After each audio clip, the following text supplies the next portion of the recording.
Oke, mari kita bahas salah satu legenda paling mendasar dari Jawa Barat, Ciung Wanara.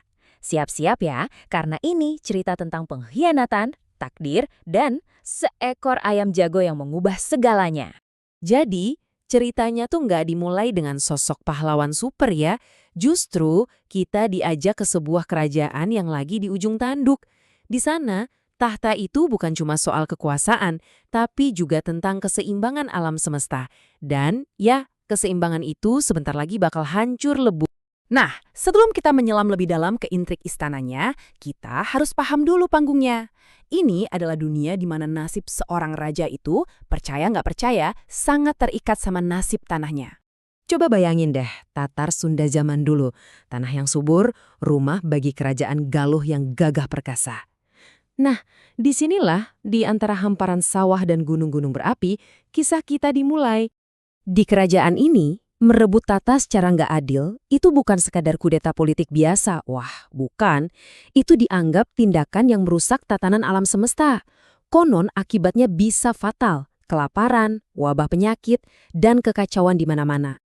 Oke, sekarang mari kita masuk ke inti ceritanya, ke bagian paling kelam, di mana rasa iri dan ambisi memicu sebuah pengkhianatan yang bakal mengguncang seluruh kerajaan. Di satu sisi, ada permaisuri pertama yang melahirkan pewaris tahta yang sah. Tapi di sisi lain, ada permaisuri kedua. Hatinya ini udah dibutakan sama ambisi, dan dia rela melakukan apa aja demi putranya bisa merebut kekuasaan. Rencananya ini licik banget dan kejam. Jadi, pas pewaris sah lahir, dia diam-diam ditukar sama seekor anak anjing. Permaisuri pertama difitnah habis-habisan, dipermalukan, dan sang pangeran bayi yang seharusnya jadi masa depan kerajaan malah dibuang ke sungai, dibiarkan mati gitu aja. Tapi ya namanya juga takdir kan? Takdir punya rencana lain. Si pangeran yang dibuang ini ternyata ditemukan dan dibesarkan oleh orang biasa yang baik hati. Dia tumbuh jadi pemuda yang kuat, cerdas, tanpa tahu sedikit pun kalau di dalam dirinya mengalir darah biru seorang raja. Terus pertanyaannya, gimana caranya seorang buangan yang udah dilupakan, tanpa pasukan, tanpa nama besar, bisa menantang raja yang sedang berkuasa? Jawabannya ternyata bukan lewat pedang atau pemberontakan. Sama sekali bukan. Tapi lewat sesuatu yang jauh lebih nggak terduga. Sesuatu yang ada di arena sabung ayam. Betul, jalan dia kembali ke tahta itu lewat sabung ayam. Tapi jangan salah, dalam budaya saat itu, ini bukan sekedar olahraga berdarah. Ini adalah ujian strategi, kecerdikan, dan bahkan dianggap sebagai cerminan kehendak para dewa. Ayam jagonya ini kayaknya sih diberkati takdir ya, soalnya nggak pernah kalah. Kemenangannya yang beruntun ini akhirnya sampai ke telinga sang raja, yang kemudian menantangnya untuk taruhan terakhir. Taruhannya gila-gilaan, satu pertarungan dengan hadiah separuh kerajaan. Dan disinilah kita sampai pada momen puncaknya, momen penentuan, di mana kebohongan masa lalu akhirnya berhadapan langsung dengan takdir di depan mata seluruh isi istana.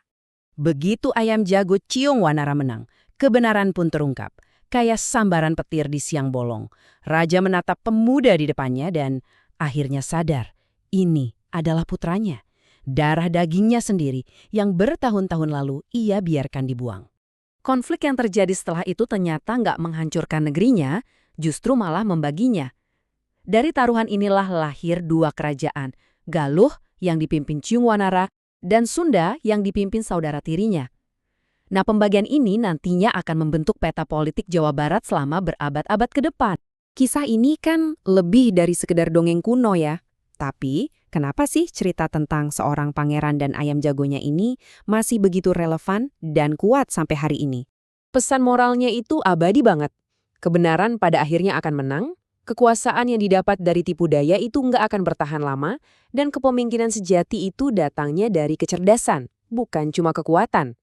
Bagi masyarakat Sunda, ini bukan cuma cerita loh, ini semacam kompas moral, cetak biru untuk masyarakat yang ideal. Bahkan para sejarawan pun melihat ada jejak-jejak kebenaran dalam legenda ini. Mereka percaya mitos ini mungkin adalah cara orang zaman dulu merekam konflik politik yang benar-benar terjadi.